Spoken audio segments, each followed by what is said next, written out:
Alert weather time, and there's some rain coming outside right now. Let's get over to First Alert meteorologist Patrick Peet.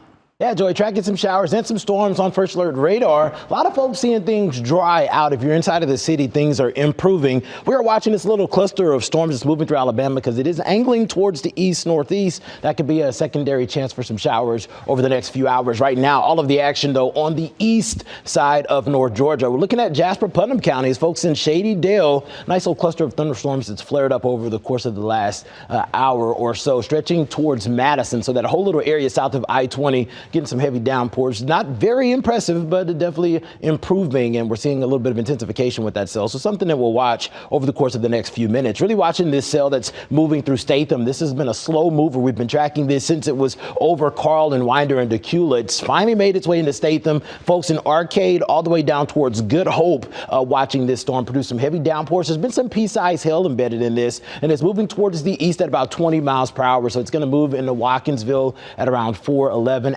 Athens, 4:15, this is headed your way. And if this holds together, Winterville, this will be in your neck of the woods at around 4:30. But this is stretching towards the north, and there's been a little bit of increase in the lightning just to the north of Gainesville. Gainesville to Dahlonega, stretching east towards Claremont, watching some heavy downpours. This is going to slow down traffic on 29. Meanwhile, things inside of the perimeter are looking pretty good. We're mainly dry, but we're going to keep a rain chance around for the next few hours. Very warm numbers. 82 degrees here in the city, 80 Marietta, 80 in Kennesaw as well, upper 70s out in Carroll County. Expecting the humidity to unfortunately continue to play a part in the forecast as we head through the overnight hours. Temperatures gradually slide into the lower 70s.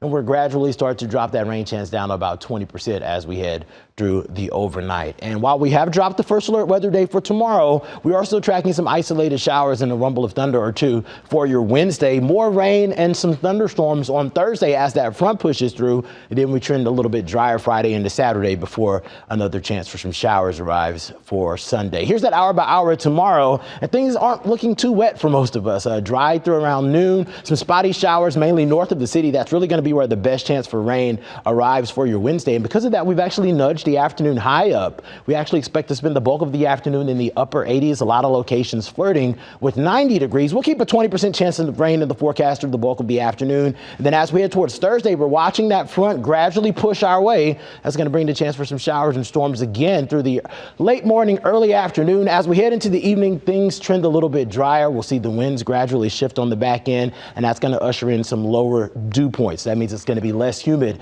as we head towards your Friday and Saturday, but temperatures are still going to be in the upper 80s area wide. So staying warm Friday into Saturday, watching for another chance for showers and thunderstorms on Sunday. Right now, Monday looks a little bit wetter than Sunday. Temperatures in the mid 80s through the beginning of next week. Thank you so much, Patrick.